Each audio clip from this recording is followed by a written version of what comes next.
وهدى ورحمة وبشرى للمسلمين. وقال رسول الله صلى الله عليه وسلم: خيركم من تعلم القرآن وعلمه. وقال عليه السلام: القرآن حجة لك وعليك. وقال عليه السلام: إن الله يرفع بهذا الكتاب أقواما ويضع به الآخرين. رواه مسلم. رب اشرح لي صدري ويسر لي أمري واحلل عقدة من لساني يفقه قولي. اللهم فقهنا في الدين وعلمنا التأويل. رب اجعلنا منهم الذين آمنوا وعملوا الصالحات وتواصوا بالحق وتواصوا بالصبر. آمين يا رب العالمين. আলহামদুলিল্লাহ আলহামদুলিল্লাহ যাবতীয় প্রশংসা এবং গুণগান একমাত্র মহিয়ান ও গরিয়ান আল্লাহ রাব্বুল আলামিনের জন্য, যে আল্লাহ সুবহানাহু ওয়া তাআলা নাযিল করেছেন মহাবিশ্বের মহাবিশ্বয় মহাগ্রন্থ আল কোরআনুল কারীম। যে আল্লাহ পাক আজকে আমাদেরকে সুস্থ শরীরে এই দিনই মজলিসে আসার তৌফিক এনায়েত করেছেন। সকলেই শুকরিয়া আদায় করি, বলি আলহামদুলিল্লাহ। অগণিত অসংখ্য দরুদ এবং সালাত বর্ষিত হোক মহান আল্লাহ প্রেরিত সর্বশেষ নবী এবং চূড়ান্ত নবী, মানবতার মুক্তির দূত মুহাম্মদুর রাসূলুল্লাহ সাল্লাল্লাহু আলাইহি ওয়াসাল্লামের প্রতি। আমরা দরুদ শরীফ পড়ি, আল্লাহুম্মা সাল্লি আলা মুহাম্মদ ওয়া আলা আলি মুহাম্মদ কামা সাল্লাইতা আলা ইব্রাহিম ওয়া আলা আলি ইব্রাহিম ইন্নাকা হামিদুম মাজিদ। আল্লাহুম্মা বারিক আলা মুহাম্মদ ওয়া আলা আলি মুহাম্মদ কামা বারাকতা আলা ইব্রাহিম ওয়া আলা আলি ইব্রাহিম ইন্নাকা হামিদুম মাজিদ। সম্মানিত উপস্থিতি, কেমন আছেন আপনারা? আলহামদুলিল্লাহ আলা কুল্লি হাল ওয়া ফি কুল্লি মাকান। আল্লাহ রাব্বুল আলামিন অত্র মাহফিল যারা আয়োজন করেছেন, যারা মেধা অর্থ শ্রম দিয়েছেন, বুদ্ধি পরামর্শ দিয়েছেন, সার্বিক সহযোগিতা করেছেন, একই সাথে যারা উপস্থিত হয়েছেন, সবাইকে দুনিয়া এবং আখিরাতে জাযায়ে খায়র দান করুন। আমিন। আল্লাহ পাক এই ছোট্ট ছোট্ট কাজগুলোর ওসিলায় পরকালে আমাদেরকে পুলসিরাত পার করিয়ে দিন। আমিন। যারা পিছনে দাঁড়িয়ে আছেন, দাঁড়িয়ে থাকতে কষ্ট হলে আপনারা সামনে বসতে পারেন। আমার মনে হয় মাঝখানে অনেক জায়গা ফাঁকা আছে, যদি আপনারা একটু সামনে চলে আসেন তাহলে তারা কিন্তু বসতে পারবে ইনশাআল্লাহ। আমরা যতক্ষণ কথা বলবো এই সময়টুকু আল্লাহর জন্য ওয়াকফ করে দেই, ইনশাআল্লাহ প্রত্যেক সেকেন্ডের বিনিময়ে নেকি হবে। এই সময়টুকুতে আমরা মোবাইল ফোনগুলো নিয়ে ব্যস্ত থাকবো না, আপোষে কথাবার্তা বলবো না ইনশাআল্লাহ, সেলফি তোলা, ভিডিও করা, এগুলোতে ব্যস্ত থাকবো না ইনশাআল্লাহ। যত ব্যস্ত থাকবো আমাদের লেকচারের নূর এবং আপনাদের হৃদয়ের মধ্যে তাসিরটা কমে যাবে। আল্লাহ রাসূল সাল্লাল্লাহু আলাইহি ওয়াসাল্লাম বলেছেন, যখন কোনো কওম আল্লাহর কালাম শোনার জন্য অর্থাৎ দ্বীনের চর্চার জন্য একত্রিত হয়, ওই জায়গাটা আল্লাহর রহমতের ফেরেশতারা ঘিরে রাখেন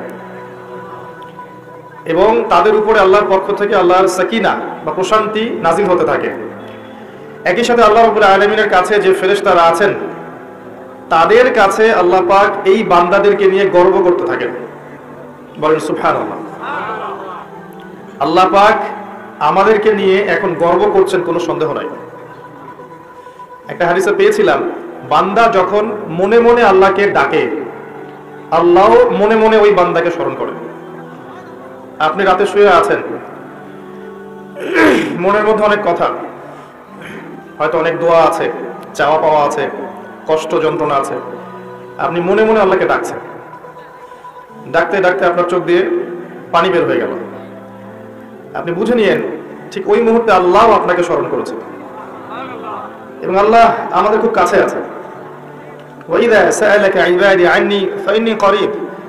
হে নবী, বলে দাও তোমাকে যখন আমার বান্দারা আমার সম্পর্কে জিজ্ঞেস করে, বলে দাও যে আমি খুব কাছে আছি। উজিবু দাওয়াতাদ দাঈ ইযা দাআন। দোয়াকারী যখন আমাকে ডাকে আমি তার দোয়া শুনি। আল্লাহ আমাদের খুব কাছে আছে। কত কাছে? যদি আপনি মনে মনে আল্লাহকে স্মরণ করেন, আল্লাহ মনে মনে আপনাকে স্মরণ করবেন। যদি আপনি একটা সমাবেশের মধ্যে আল্লাহকে স্মরণ করেন, আল্লাহ এর চেয়ে উত্তম সমাবেশে আমাদের কথা স্মরণ করবেন। আল্লাহ পাক এত কাছে আছেন যে প্রত্যেক রাতের শেষ অংশে আল্লাহ পাক প্রথম আকাশে নেমে আসা। আল্লাহ নেমে আসাটা কেমন সেটা আমরা ব্যাখ্যা করতে পারবো না, এটা ব্যাখ্যা করার জ্ঞান যোগ্যতা কোনোটাই আমাদের নেই। আল্লাহর রহমত নিকটবর্তী হয়, বেশি গরম, আল্লাহ পাকের রহমত নিকটবর্তী হয়। এই সময় আল্লাহ পাক আহ্বান করতে থাকেন বান্দাদের উদ্দেশ্যে, কে আছো আমার কাছে কিছু চাইবে, আমি তোমাকে সেটা প্রদান করব। কে আছো আমার কাছে কিছু দোয়া করবে, আমি তোমার দোয়া শ্রবণ করব। কে আছো আমার কাছে ক্ষমা চাইবে, আমি তোমাকে মাফ করে দেব। প্রত্যেক রাতের শেষ অংশে আল্লাহ রাব্বুল আলামিন এইভাবে আহ্বান করতে থাকেন ফজর পর্যন্ত। আর এই সময়টা দেখবেন আমরা হয় ঘুমে কাটাই, অথবা ফেসবুক, অথবা ইউটিউব, অথবা ক্যাসিনোর মধ্যে, কেউ জুয়াখানায়, কেউ পতিতালয়ে, কেউ আল্লাহ বিরোধী পরিকল্পনা করতে ব্যস্ত থাকে। কিন্তু আল্লাহ পাক প্রত্যেক রাতে তার বান্দাদের উদ্দেশ্যে এই আহ্বানটা করে থাকে। আল্লাহ পাক এত কাছে। মানুষ সেই আল্লাহকে ভুলে গেছে যেই আল্লাহ পাক ছাড়া ইবাদত পাওয়ার যোগ্য দ্বিতীয় কোনো ইলাহ নেই। এক সময় যে আল্লাহ ছিলেন আর কিচ্ছু ছিল না, শুধু আল্লাহ ছিলেন, আর কিছুই ছিল না, এই মহাবিশ্বের কিচ্ছু ছিল না। এক সময় শুধু আল্লাহ থাকবেন, এই মহাবিশ্বের কিচ্ছু থাকবে না।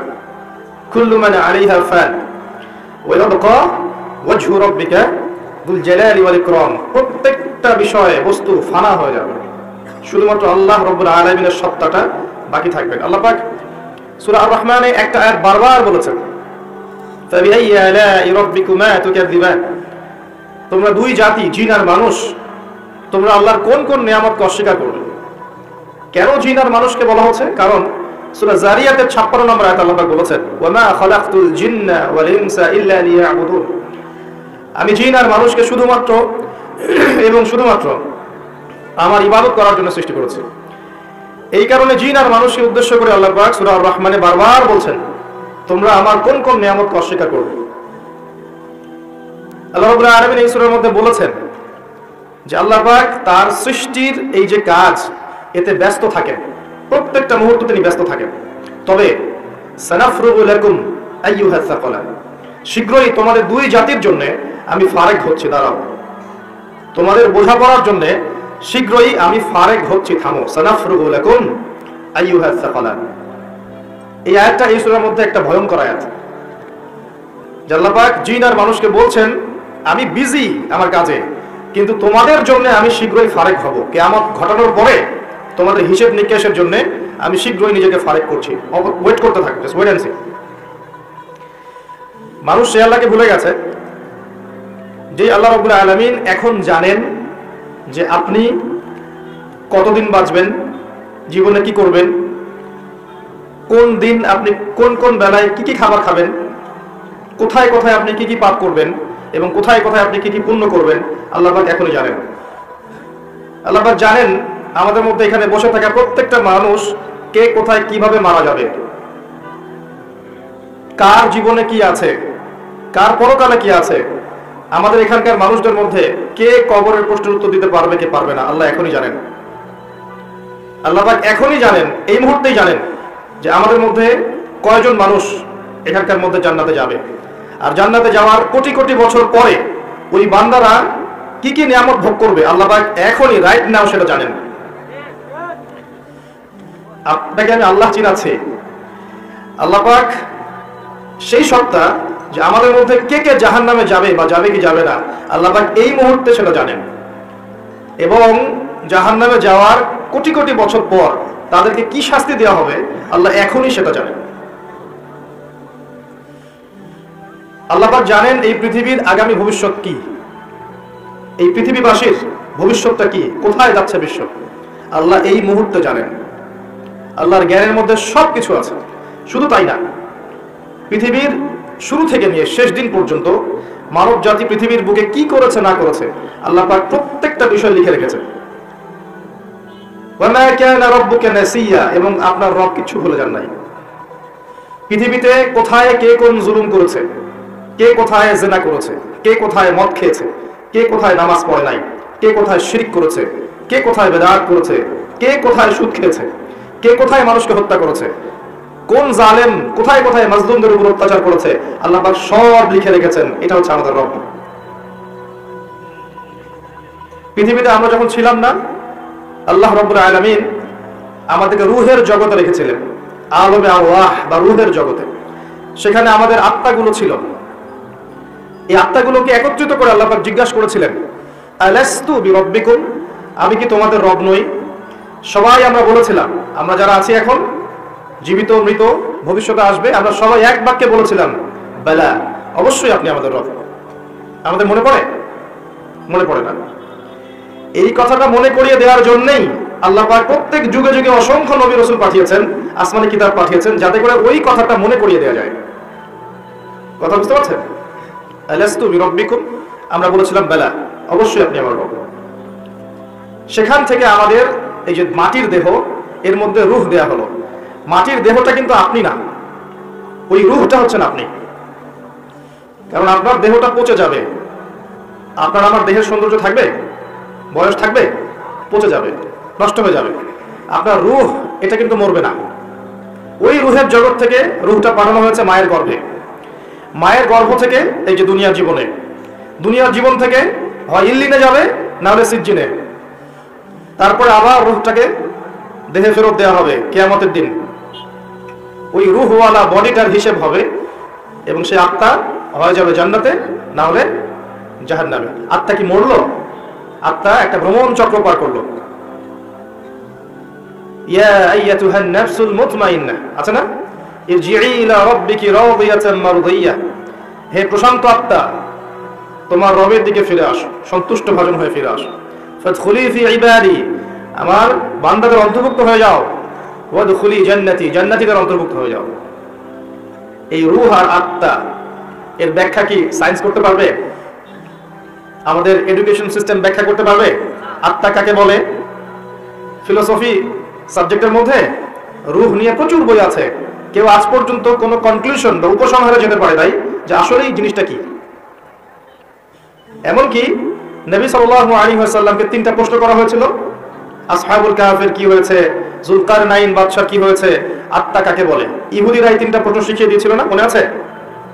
ওই 3টা প্রশ্নের উত্তর দেওয়ার ঘটনারই তো সূরা কাহফ নাজিল হলো। এখানে আল্লাহ পাক রূহের সংজ্ঞা দিয়েছিলেন, সূরাতুল বনী ইসরাঈলের মধ্যে আছে, ইয়াসআলুনাকা আনির রূহ, তারা তোমাকে আত্মা সম্পর্কে জিজ্ঞেস করে। কুল রূহু মিন আমরি রাব্বি, বলে দাও আত্মা হচ্ছে তোমার রবের একটা আদেশ মাত্র।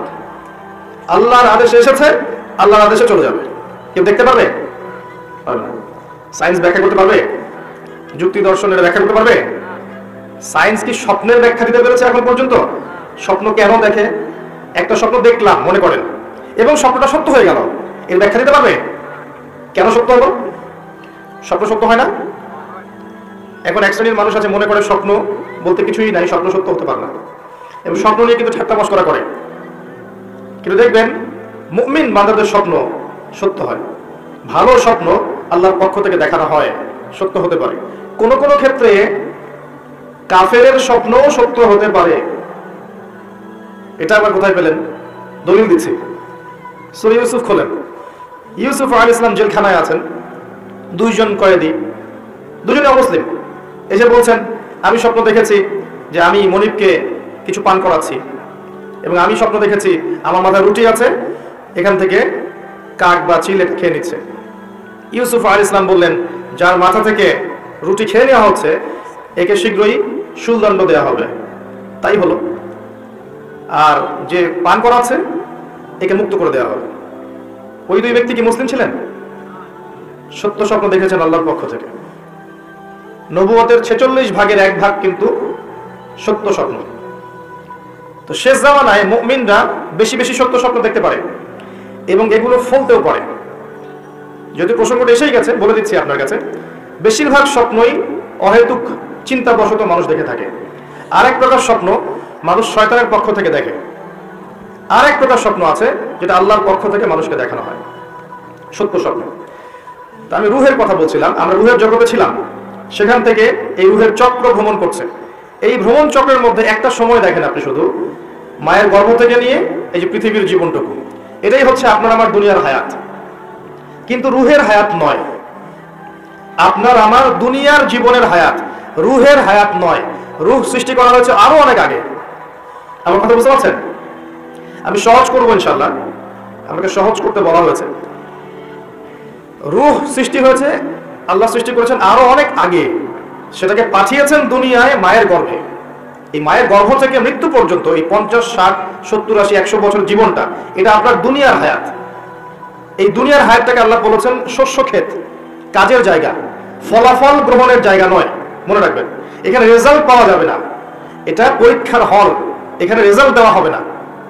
কে ভালো কে মন্দ, কে জয়লাভ করলো কে পরাজিত হলো, কে সত্য কে মিথ্যা, এটা এখানে প্রমাণ সবসময় নাও হতে পারে।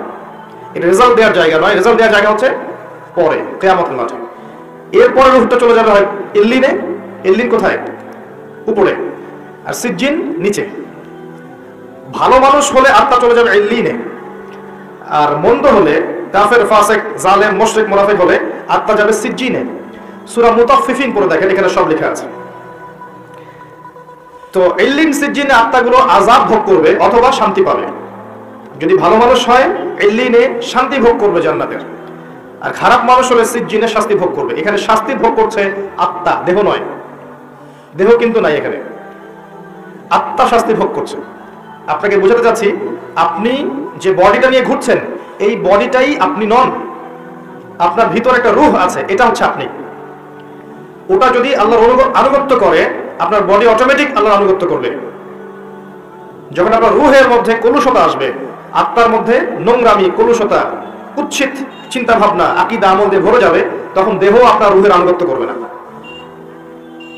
এই রূহটাকে পবিত্র করার জন্যই আল্লাহ রাব্বুল আলামিন যুগে যুগে অসংখ্য নবী রাসূল পাঠিয়েছেন এবং তারা তাসকিয়া করেছেন, মানুষের আত্মশুদ্ধির কাজ করেছেন। আমি পরে আসছি কিভাবে আপনি আত্মশুদ্ধিতে যাবেন। এই যে হায়াতটুকু আপনাকে দেওয়া হয়েছে, এটা কর্মের জীবন। পরবর্তীতে আপনি ফলাফল পাবেন ইল্লিনে বা সিজ্জিনে। তারপরে তাকে তোলা হবে কিয়ামতের মাঠে হিসাবের জন্য, যেখানে আরো 5টা প্রশ্ন করা হবে। কবরে 3টা, কিয়ামতের মাঠে 5টা। কবরে কয়টা? 3টা। কিয়ামতের মাঠে আরো 5টা। কবরে 3টা তো জানেন, মান রব্বুক, তোমার রব কে।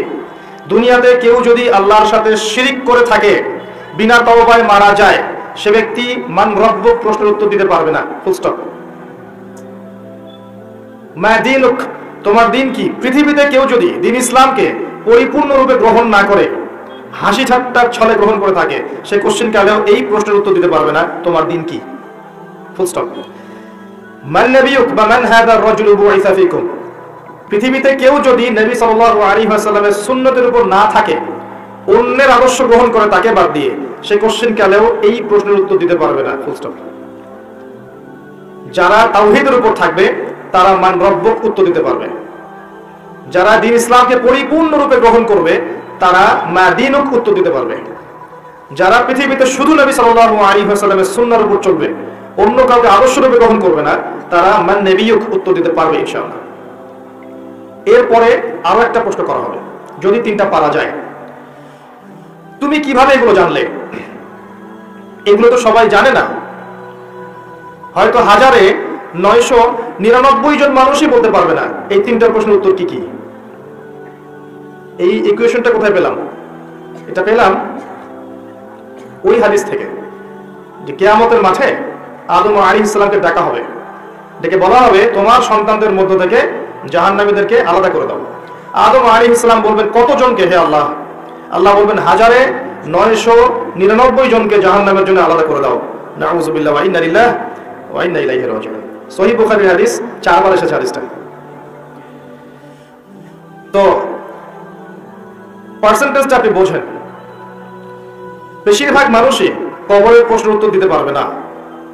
তার মানে বেশিরভাগ মানুষ এই দুনিয়ার জীবনে, উম্মতে মুহাম্মাদের এই দুনিয়ার জীবনে শিরিক করবে, দ্বীন ইসলামকে পরিপূর্ণরূপে গ্রহণ করবে না এবং নবীর আদর্শ ছেড়ে অন্য আদর্শ গ্রহণ করবে। এটা হবে এই উম্মতের ক্ষেত্রে, এটা হবে। এই 3টা হচ্ছে আপনার কবরের প্রশ্ন। প্রশ্ন ফাঁস করা আছে, উত্তর সবাই দিতে পারবে না। আমর ইবনে আস রাদিয়াল্লাহু আনহু, বিখ্যাত সাহাবী, যিনি একসময় কাফের ছিলেন, পরে মুসলিম হয়েছেন। খালিদ বিন ওয়ালিদ রাদিয়াল্লাহু আনহুর সাথে খুব ভালো সম্পর্ক ছিল তার। পরবর্তীতে ওমর রাদিয়াল্লাহু আনহুর যুগে তিনি মিশরের গভর্নর হয়েছিলেন। মৃত্যুর সময় তিনি বলছেন যে একটা সময় ছিল যখন আমরা জাহিলিয়াতের মধ্যে ছিলাম, আল্লাহ যদি তখন আমার মওত দিতেন তাহলে জাহান্নাম ছাড়া কোনো গতি ছিল না। এরপর আমি ইসলামের মধ্যে আসলাম এবং ভালো আমল করতে থাকলাম। এমন আমল করছিলাম যে ওই সময় যদি আল্লাহ আমার মওত দিতেন তাহলে আমি হয়তো জান্নাতের ব্যাপারে নিশ্চিত থাকতে পারতাম। এরপরে আসলো কিছু কিছু ফিতনা, এখন আমি সেই ফিতনার যুগে মারা যাচ্ছি, আমি জানি না আমার সাথে কি হবে। বিখ্যাত সাহাবী আমর ইবনে আস রাদিয়াল্লাহু আনহুর কথা এটা। তিনি তখন বললেন, আমার মৃত্যুর পরে তোমরা আমার কবরের পাশে বসে থেকো, তাড়াতাড়ি চলে যেও না। আমার কবরের পাশে বসে থেকো, তাড়াতাড়ি চলে যেও না। একটা উট জবাই করে গোশতগুলো বন্টন করতে যত সময় লাগে এতটুকু সময় তোমরা বসে থেকো, যাতে আমি প্রশ্নোত্তরের প্রিপারেশন নিতে পারি। বিখ্যাত সাহাবীর উক্তি। উসমান রাদিয়াল্লাহু তাআলা আনহু জান্নাত জাহান্নামের বর্ণনা শুনে কাঁদতেন না। যখন কবরের কথা আলোচনা হতো, কবরস্থানে যেতেন, দরদর করে কাঁদতে থাকতেন। এরপর একটা সভ্যতা আসলো, আধুনিক সভ্যতা, যে সভ্যতা কবরস্থানকে লোকালিটি থেকে অনেক দূরে সরিয়ে দিল। সমাজ একটা, গ্রাম একটা, কবরস্থান অনেক দূরে। মানুষ মারা গেলে তাকে দূরে কবর দিতে যেতে হয়, তাই না? আর ওই যুগে এমন ছিল, কবরস্থান ছিল মসজিদের পাশে। এখনো দেখবেন নববী, মসজিদ নববীর পিছনে আছে না বাকিউল গারকাত, সাহাবীদের কবর।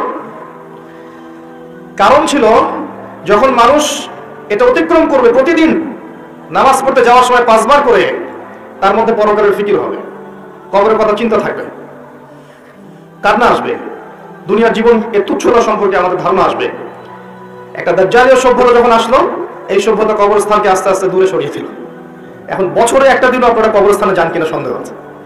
তাই মৌতের কথা মানুষের স্মরণ হয় না। আর তারা চায় যে আমরা মৃত্যুকে ভুলে যাই, তারা চায় যে আমরা মৌতকে ভুলে যাই, দুনিয়ার ভোগ বিলাস নিয়ে ব্যস্ত থাকি। এতে করে ওদের উদ্দেশ্য সফল হবে এবং আমাদেরকে ডমিনেট করা ওদের জন্য সহজ হবে। এই যুগে যা যা হচ্ছে এগুলো কোনোটাই এমনি এমনি হয়নি। প্রত্যেকটা ঘটনার পিছনে কোনো না কোনো বিষয় আছে। এটা বুঝতে হলে আপনার নূর লাগবে। আমি বারবার একটা কথা বলেছিলাম, নূর লাগবে। নবীজি বলেছেন সাল্লাল্লাহু আলাইহি ওয়াসাল্লাম, ফিতনাটা এত ভয়াবহ হবে, অন্ধকার রাতে কালো পাথরের উপর কালো পিঁপড়া নীরবে হেঁটে গেলে যেমন হয়, ফিতনার ব্যাপারটা তেমন হবে। এত ডিফিকাল্ট। এখন আপনার পিএইচডি করার প্রয়োজন নাই যে এই ফিতনা চিন্তা হলে আপনার কি লাগবে। কি লাগবে বলেন? আলো, নূর। আলো থাকলে আপনি দেখতে পাচ্ছেন, এই তো এই নূর। ওই কলুষিত আত্মা অর্জন করতে পারবে না। দুনিয়া পূজারী আত্মা দুনিয়াতে এসে দুনিয়া নিয়ে ব্যস্ত হয়ে আছে। দুনিয়া পূজারী, দুনিয়ার টাকা পয়সা, ব্যাংক ব্যালেন্স, বাড়ি গাড়ি, ভোগ বিলাস, জিনা, মদ, পর্নোগ্রাফি, সুদখোর, ঘুষখোর, দুর্নীতিবাজ, জুলুমবাজ, এদের হৃদয়ের মধ্যে ওই নূর কখনো আসবে না। হৃদয়ে যদি এগুলো থেকে পবিত্র হতে পারে তবে নিয়ে এর মধ্যে নূর আসতে পারে। হৃদয়কে এগুলো থেকে পবিত্র করার পর মনের মধ্যে যে হিংসাগুলো আছে, গীবত, তহমত, সমালোচনা, অহংকার, এগুলো সংস্কৃতিগুলো আছে, এগুলো ত্যাগ করার পরে যখন মানুষ কোরআন ধরবে, হাদিস পড়বে, নামাজি হবে, তাহাজ্জুদ গোজার হবে, সুন্নাহর পাবন্দ হবে, হালাল খাবে, আদর্শ পরিবার গড়বে, ইসলামিক সমাজ গড়বে, আত্মশুদ্ধি অর্জন করবে, বেশি বেশি তেলাওয়াত করবে, জিকির আজগার করবে, আল্লাহকে ডাকবে, আল্লাহর ধ্যান করবে, আল্লাহর জিকির করবে, তাসবিহ তাহলিল করবে, মউতকে স্মরণ করবে, পরকালকে স্মরণ করবে, প্রত্যেকটা কাজ আল্লাহকে সন্তুষ্ট করার জন্য করবে, তখন দেখবেন এই কলবগুলোর মধ্যে কি আসবে? আল্লাহর নূর আসবে ইনশাআল্লাহ। তখন সে ফিতনা রিকগনাইজ করতে পারবে, চিনতে পারবে ইনশাআল্লাহ। তো এই রূহটা যদি নূর দিয়ে আলোকিত করতে না পারি, পরকালে কবরেও নূর পাবো না, হাশরের মাঠেও কখনো নূর আসবে না। একটা আয়াত বলছি, সূরা হাদীদ আল্লাহ পাক বলেছেন, ইয়াউমা তারাল মুমিনিনা ওয়াল মুমিনাত ইয়াসআ নূরুহুম বাইনা আইদিহিম ওয়া বিআইমানিহিম। হে নবী, কিয়ামতের মাঠে আপনি দেখবেন মুমিন পুরুষ, মুমিন নারীদের জন্য তাদের সামনে এবং ডান দিকে আল্লাহর পক্ষ থেকে আলো এবং নূর থাকবে। মুনাফিকরা বলবে যে আমাদেরকে নাবতাবিস মিন নূরিকুম, তোমাদের নূর থেকে কিছু আমাদেরকে দাও, আমরা তো পারতে পারছি না। ফুলসিরাত ওদেরকে বলা হবে, কিলা উজিউ ওয়ারাকুম ফালতামিসু নূরা, ফিরে যাও পিছনে, পিছনে ফিরে যাও। দুনিয়ার জীবন তোমাদেরকে প্রতারিত করেছিল, আজকে তোমাদের জন্য কোনো নূর নাই। আল্লাহ যাকে নূর দিবে না, ফামা লাহু মিন নূর, তার কোনো নূর থাকবে না। নূর নিয়ে এতগুলো কথা এই জন্য বলছি, আমি পরে আসছি টপিকে। এই যুগে যদি আপনি চলতে চান, ফিতনাগুলো চিনে আল্লাহর পথে চলতে চান, এগুলো থেকে দূরে থাকতে চান, আল্লাহর আনুগত্য করতে চান, রাসূলের আনুগত্য করতে চান, পরিস্থিতি বুঝে এগোতে চান, আপনার বাহ্যিক চোখ যথেষ্ট না, আপনার নূর দরকার কলবের মধ্যে। বাহ্যিক চোখ দিয়ে আপনি সব বুঝতে পারবেন না। বাহ্যিক চোখ দিয়ে আপনি দেখবেন বিশ্ব এগিয়ে যাচ্ছে, আর আল্লাহর নূর দিয়ে দেখলে আপনি বুঝতে পারবেন বিশ্ব এগিয়ে যাচ্ছে ঠিকই, তবে এটা তার ধ্বংসের দিকে এগিয়ে যাচ্ছে। দৃষ্টিভঙ্গির বিশাল পার্থক্য দেখবেন আপনি। তো এই যে সময়টা আল্লাহ দিয়েছেন, এই সময়টুকুতে যদি আমরা তাওহীদে থাকি, সুন্নতে থাকি, দিন পরিপূর্ণরূপে পালন করি, কবরের 3টা প্রশ্নের উত্তর দিতে পারবেন ইনশাআল্লাহ। এরপরে আপনাকে রাখা হবে ইল্লিনে, যেখানে আপনি জান্নাতের নিয়ামত ভোগ করবেন। আল্লাহর পথে যারা শহীদ, তাদের ব্যাপারে এসেছে তোমরা আল্লাহর পথের শহীদদেরকে নিহত বলো না, মৃত বলো না, তাদেরকে আল্লাহর পক্ষ থেকে রিজিক প্রদান করা হয়। জাফর ইবনে আবি তালিব রাদিয়াল্লাহু আনহু, যিনি মুতার যুদ্ধে শহীদ হয়েছিলেন, তার 2টা হাত কেটে গিয়েছিল। নবী সাল্লাল্লাহু আলাইহি ওয়াসাল্লাম কান্নাকাটি করেছিলেন তার ইন্তেকালের সংবাদ শুনে, কিন্তু একটু পরে মুচকি হেসেছেন। তাকে জিজ্ঞেস করা হলো, কি জন্য আপনি হাসলেন ইয়া রাসূলুল্লাহ? তিনি বললেন, আমি দেখলাম যে জাফর রাদিয়াল্লাহু আনহুকে আল্লাহ এই কাটা 2 হাতের বিনিময়ে জান্নাতে 2টা সবুজ পাখা দিয়েছে। এটা দিয়ে সে জান্নাতে ঘুরে বেড়াচ্ছে এবং ফল খাচ্ছে। তার মানে ইল্লিনে আপনি আপনার কর্মফল ভোগ করবেন, আপনার আত্মা ভালো ফল ভোগ করবে। আর যদি দুনিয়ার কর্মজীবনে খারাপ কাজ করে থাকে, শিরিক করেছে, বেদাত করেছে, হারাম খেয়েছে, সুদ খেয়েছে, ঘুষ খেয়েছে, জিনা করেছে, দুর্নীতি করেছে, জুলুম করেছে অন্যের উপরে, এমন কোনো পাপ নাই দুনিয়াতে করে নাই, এর আত্মা ইল্লিনে যাবে না, সিজ্জিনে যাবে। সিজ্জিন, ওয়া মা আদরাকা মা সিজ্জিন। আল্লাহ বলেছেন, তোমরা কি জানো সিজ্জিন কি? কিতাবুম মারকুম, আল্লাহর কাছে লিখিত কিতাব। এখানে আত্মাদেরকে শাস্তি দেওয়া হবে। এই যে বারজাখের জীবনের শাস্তি নবীজি দেখে এসেছেন মেরাজের রাতে। সুদখোরদের মাথা ফাটিয়ে দেওয়া হচ্ছে, রক্তের নদীতে ফেলে মাথা ফাটিয়ে দেওয়া হচ্ছে, এতিমের মাল আত্মসাৎকারীরা জ্বলন্ত অঙ্গার গিলে খাচ্ছে, ব্যভিচারকারীদেরকে এই যে পচা গোশত খেতে দেওয়া হচ্ছে, মহিলা জেনাকারদেরকে এই যে বুকের মধ্যে হুক লাগিয়ে ঝুলিয়ে রাখা হয়েছে। এই যে শাস্তিগুলো তিনি দেখে এসেছেন, এগুলো কিন্তু ওই বারজাখের শাস্তি। এটা কিন্তু জাহান্নামের ওই কিয়ামতের মাঠের শাস্তি নয়, কিন্তু বারজাখী জীবনের শাস্তি। দেখেছেন জিহ্বা আগুনের কেচি দিয়ে কেটে দেওয়া হচ্ছে এক শ্রেণীর বক্তার, জানা অনুযায়ী আমল করতো না। এগুলো বারজাখের শাস্তি। তার মানে আত্মার কিন্তু আপনার মৃত্যু হচ্ছে না। এই দুনিয়ার জীবনটাই সব নয়, তাহলে মৃত্যু হয়ে গেলেই সব শেষ হয়ে যাবে না, বরং আপনার আত্মা বাকি থাকবে। আত্মা হয় ইল্লিনে যাবে, না হলে সিজ্জিনে। নিষ্কৃতি নাই কোনো, আমাদের কোনো নিষ্কৃতি নাই।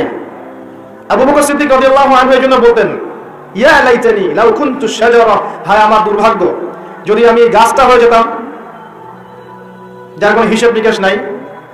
দুনিয়াতে এসেছি, কাজ করব, ভালো হলে ভালো, খারাপ হলে খারাপ, আত্মার নিষ্কৃতি নাই, ওকে ছেড়ে দেওয়া হবে না। এরপর কিয়ামতের মাঠে দেহটাকে আবার জীবিত করে আবার আত্মা দেওয়া হবে। দিয়ে কয়টা প্রশ্ন ভাই? আরো 5টা। এই 5টাও শোনেন। 1 নাম্বার, তোমার সারাটা জীবন কোন কাজে ব্যয় করেছো? নাম্বার 1। নবীজি বলেছেন, এই 5টার উত্তর না দেওয়া পর্যন্ত কোনো আদম সন্তান 1 স্টেপ সামনে যেতে পারবে না, 1 স্টেপ পিছনে আসতে পারবে না। স্টিল লাগিয়ে থাকতে হবে, খালি পায়ে, নগ্ন শরীরে, গায়ে কাপড় থাকবে না, খালি পা, নগ্ন শরীর। রোদের উত্তাপ তো বুঝতে পারছেন, মানুষের ঘাম টাকনু, হাঁটু, বুক, গলা পর্যন্ত পৌঁছাবে। দাঁড়িয়ে আছে। 5টা প্রশ্ন, তোমার সারা জীবন কোন কাজে ব্যয় করেছো বলো, না হলে 1 স্টেপ আগাতে পারবে না। বলো। 2 নাম্বার প্রশ্ন, স্পেশালি তোমার যৌবন, যুবকদেরকে বলছি, স্পেশালি তোমার যৌবন কোন কাজে ব্যয় করেছো বলো, আগাতে দেওয়া হবে না, না হলে। বার্ধক্যে অনেকেরই মৌতের ফিকির আসে, সারা জীবন সুদ খেয়ে শেষ বয়সে চিল্লা দিয়ে এসেছে, এমন লোক আছে। সারা জীবন ঘুষ খাইছে, দুর্নীতি করছে, মদ খাইছে, জেনা করছে, জুয়া খেলছে, শেষ বয়সে হজ করে আলহাজ হয়ে গেছে, এমন লোকের অভাব নাই। যৌবনকাল ভাইটাল টাইম। এই সময়টাতে সবাই হেদায়েতের পথে চলতে চায় না। রক্ত গরম থাকে, উচ্চাভিলাষ থাকে, পলিটিক্যাল পাওয়ার অ্যাচিভ করতে হবে, অথবা একটা ভালো নারী চাই, অথবা আমি বিভিন্ন মেয়েদের সাথে অ্যাফেয়ার করবো আর ভোগ করবো, অথবা পর্নোগ্রাফিতে আসক্ত হয়, অথবা মাদকাসক্ত হয়, খেলাধুলা করে সময় নষ্ট করছে, অথবা দেখবেন ব্যাংক ব্যালেন্স, টাকা পয়সা পিছনে ছুটছে। মানে ওর যত ছোটাছুটি দেখবেন স্পেশালি যৌবনকালে, স্পেশালি যৌবনকালে। এবং এই যৌবন শুধু আপনার না, যুবতীদেরও, বোথ অফ দেম, উভয়ই জানে না জীবনের উদ্দেশ্য কি। অন দ্য আদার হ্যান্ড মেয়েকে দেখবেন সারাদিন মেকআপ, পার্লার, এই ফ্যাশন, ওই ফ্যাশন, এই ড্রেস, ওই ড্রেস, টিকটক, ফেসবুক, ইউটিউবিং, এগুলোতে ব্যস্ত আছে। বসে বসে নিজেই হাসছে, নিজেই ছবি তুলছে, নিজে নিজে হাসছে একা একা। মানে হাসির কোনো কারণ নাই, এমনি একা বসে আছে, এটা হাসলো, ছবি তুলো। মানে মাইন্ড প্রোগ্রামিং। দেখেন আমাদের মাথাটাকে ইহুদিরা প্রোগ্রামিং করে দিয়েছে, মানে আপনি যা করবেন ওরা আপনাকে দেখতে আসবে না, বরং আপনি নিজেই জানিয়ে দিবেন দেখো আমি এটা করেছি। ওয়াইফকে নিয়ে ঘুরতে গেছে, ছবি দিবে ফেসবুকে, কয়েকদিন পর হয়তো বাথরুমে বসে ছবি দেবে। এটাই বাকি আছে খালি, আই থিঙ্ক শুধু এটাই বাকি আছে, বাকি সবই দেওয়া যায়। এগুলো দিস হয়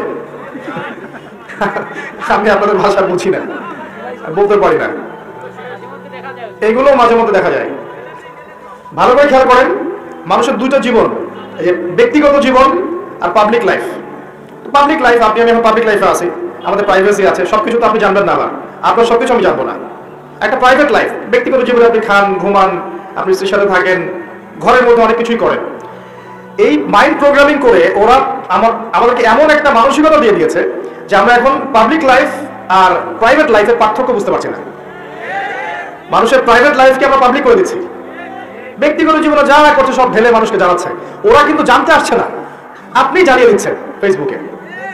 এটা প্রোগ্রামিং, একটা মাইন্ড প্রোগ্রামিং। ওদের ওই যুব সমাজও যেমন, যুবতী সমাজও তেমন। দেখবেন এরাও ফ্যাশন, ওই পার্লার, এই গেট আপ, জিন্স গেঞ্জি, রাস্তায় ঘোরা।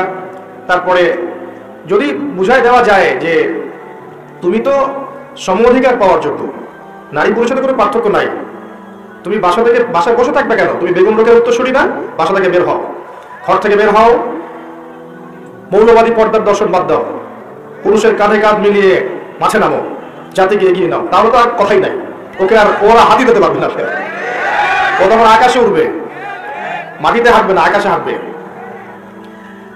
দাজ্জাল, আমি বলেছি দাজ্জাল, ফেমিনিস্ট রেভলিউশন। এই যে feminist revolution is created by মাসিহুদ দাজ্জাল। দাজ্জালের যারা ফলোয়ার্স আছে এরা এই ফেমিনিস্ট রেভলিউশন ক্রিয়েট করেছে। নবী সাল্লাল্লাহু আলাইহি ওয়াসাল্লাম মেরাজের রাতে যখন গিয়েছেন, একজন ফেরেশতা তাকে দেখে হাসেনি, তার নাম মালিক, সূরা যুখরুফের মধ্যে তার কথা আছে। তিনি জিবরাইলকে জিজ্ঞাসা করেছিলেন আলাইহিস সালাম, ও হাসছে না কেন? জিবরিল আমিন বলেছেন তাকে আল্লাহ পাক জাহান্নামের প্রহরী হিসেবে সৃষ্টি করেছেন। যেদিন থেকে আল্লাহ তাকে এই দায়িত্ব দিয়েছেন ওই দিন থেকে মুখের হাসি উড়ে গেছে। আর জাহান্নামে তিনি ছাড়াও আরো 19 জন বড় বড় ফেরেশতা থাকবেন, আলাইহা তিসআতা আশার, কোরআনে আছে। আর অগণিত ফেরেশতা থাকবেন যারা দায়িত্ব পালন করবেন। নবী সাল্লাল্লাহু আলাইহি ওয়াসাল্লামকে দেখানো হলো জাহান্নামের আযাব, তিনি দেখলেন, পৃথিবীতে এসে বললেন মেরাজ শেষে যে আমি জাহান্নামকে দেখেছি যেখানে উদ্ধত এবং অহংকারীরা আছে, এবং সেখানকার বেশিরভাগ অধিবাসী হচ্ছে মহিলা, নারী। তার মানে শোনেন, এই হাদিসের ভুল ব্যাখ্যা বুঝেন না, এটা সমস্ত উম্মতের জন্য নয়, এটা এই উম্মতের জন্য খাস। নবী সাল্লাল্লাহু আলাইহি ওয়াসাল্লামকে মেরাজের রাতে যে শাস্তিগুলো দেখানো হয়েছে এগুলো এই উম্মতের জন্য বেশি খাস।